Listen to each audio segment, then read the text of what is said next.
Okay, I got a Eurovan. It's not opening from outside, but it does open from the inside. So I'll show you.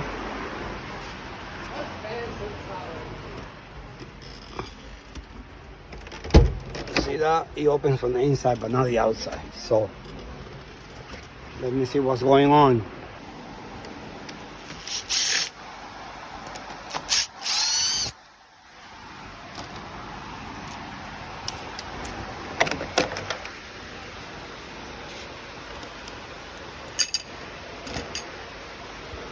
Okay, so it looks like this thing is not hitting the latch in there. It's not pushing it far enough. So let me put this shim here, see what happens.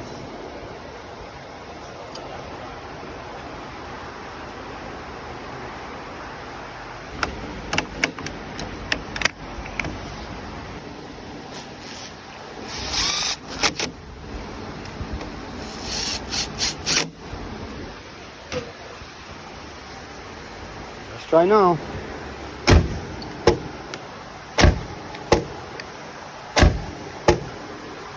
Done.